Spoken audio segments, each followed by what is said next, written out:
يا مساء الجمال، ايه الاخبار؟ عاملين ايه؟ يا رب تكونوا بخير. ترويقه طبعا يا جماعه الوقفه بابسط واجمل طريقه، عايزه اقول لك كده ما شاء الله ب 150 جنيه. عايزه اقول لكم فرحت البيت كله ما شاء الله، وكفه ووفه معاكي كده لمده يومين ثلاثه. يلا يا جماعه قبل ما نبدا لايك وكومنت وشير واتمنوا لنا الخير، وتعالوا نبدا على الفيديو النهارده اللي بجد بجد حلوه جدا. وكل سنه وانتم طيبين وعيد اضحى سعيد. سهره بقى يا جماعه كده او ترويقه كده الوقفه. طبعا اول حاجه كده هنسمي الله ونجيب حله كده اهوت، احط فيها شويه من الزيت وابدا اسخنها كده واحط شويه من الفشار وارفع طبعا كل الكلام الحلو ده على النار. تمام كده، واغطي بقى كويس جدا واسيبه على نار عالي. اول كده ما يبدا ايه ان هو يفقفق كده معايا زي ما انتم شايفين كده اهوت، اهدى عليه النار واسيبه بقى ياخد ويدي بشكل ودي. اول ما يخلص طبعا هرش عليه بقى ايه، لو عندك توابل مثلا بطعم الجبنه بطعم الشطه، او لو عندك ملح وشويه فلفل وكمون بيبقى طعمه حلو جدا جدا. تمام كده، نجهز بقى شويه حاجات كده لسهره يا جماعه. طبعا الوقفه كل سنه وانتم طيبين وعيد اضحى طبعا مبارك علينا وعلى الامه الاسلاميه كلها، اللهم امين كده يا رب. نسي خلاص يا جماعه كده الفشار بتاعي كان حلو جدا جدا شغاله اهوت، اللهم بارك كده. تعالوا بقى كده نجرب.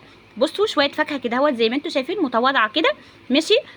برقوق بقى وخوخ وشويه عنب. العنب ده اسمه منجاوي، انا اتصدمت باسمه. العنب ده يا جماعه بيقولوا ان هو بطعم وريحه المانجا، بصراحه هو طعمه حلو جدا جدا ومختلف صراحه يعني. بس صراحه انا اول مره اكله يعني، ماشي. زي ما انتم شايفين كده اهوت، ده طبق الفاكهه هركنه كده اهوت بقى على جنب. وجبت بقى شويه تسالي كده حلوه جدا جدا للزوم ايه القعده بقى. زي ما انتم شايفين كده اهوت جبت الاطباق بتاعتي، ونبدا بقى نسمي الله ونصلي على الرسول كده اهوت، ونبدا بقى نعبي حاجتنا. حاجه انا جايبه نوعين من اللي هو السوداني، نوع بقشر ونوع من يعني لا مش بقشر، نوع بملح ونوع من غير ملح، ماشي. هو مش عارفه كان ايه الفرق بصراحه، بس انا حبيت ان انا ايه بدل ما اجيب مثلا كميه واحده قلت له لا هات لي من ده مثلا جزء ومن ده جزء عشان اشوف ايه احلى يعني. زي ما انتم شايفين كده اهوت حطيت على طبقين، ماشي. نبدا بقى نجيب حاجتنا. كنت جايبه بصراحه شويه حاجات حلوه جدا للزوم القعده كده، بس بصراحه الحاجات اللي عيالي يعني بيحبوها وكده. تمام بقى يا جماعه بسكوتات مختلفه كده انواعها، بس بجد طعمها حلو جدا جدا. كل الحاجات دي طبعا موجوده في المقله زي ما انتم شايفين كده، ده اسمها، بس بجد طعمها حلو جدا.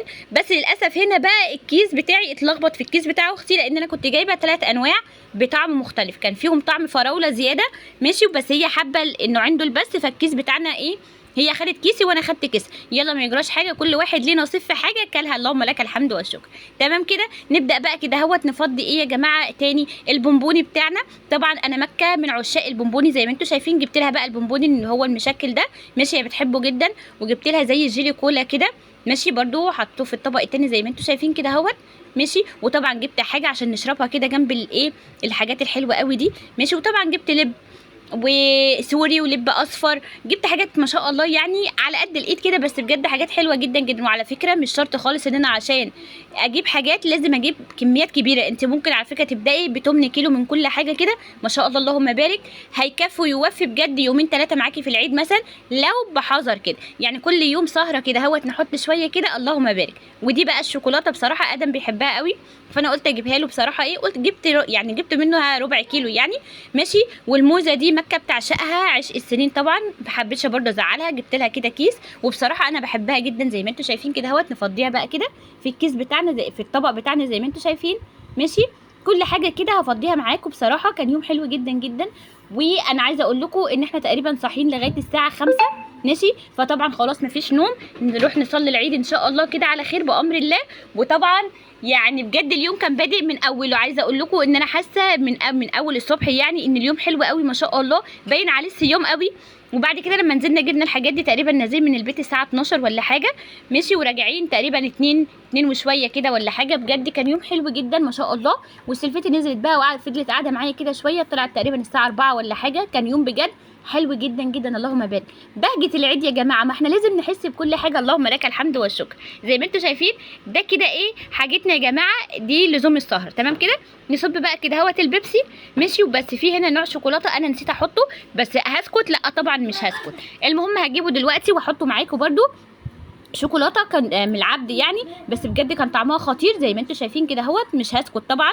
وانا نسيت اصور الفشار بعد ما حطيته، مش ما يجراش حاجه خالص يعني. انا افتكرته، ماشي، فضل في الحله كده وافتكرته بعد واحنا قاعدين يعني بناكل وبتاع، فرحت جبته بعد كده، ماشي. ده كان يومنا يا جماعه، ودي حاجتنا بجد تسالي حلوه جدا ما شاء الله اللهم بارك. وزي ما قلت لك انت ممكن تجيبي من كل حاجه ربع او تمن يعني ما شاء الله هيكفي ويوفي معاكي. بصوا يا جماعه الجمال، طبعا المكوك كان مبسوطه جدا جدا ما شاء الله، لان ايه انا خدتها معايا كده هي وادم، ونقوا كل حاجه هم عايزينهم. بس كده يا اخواتي انا حبيت ان انا اقول لكم كل سنه وانتم طيبين، وعيد اضحى سعيد ان شاء الله كده، والسنه الجايه بامر الله كده ربنا يحقق لنا كل امانينا انا وانتم وجميع الناس، اللهم امين. ولو الفيديو عجبكم طبعا لايك وكومنت وشير حلو زيكم كده، واستنونوا فيديو جديد ان شاء الله، واشوفكم على خير ومع السلامه، وكل سنه وانتم طيبين مره تانية.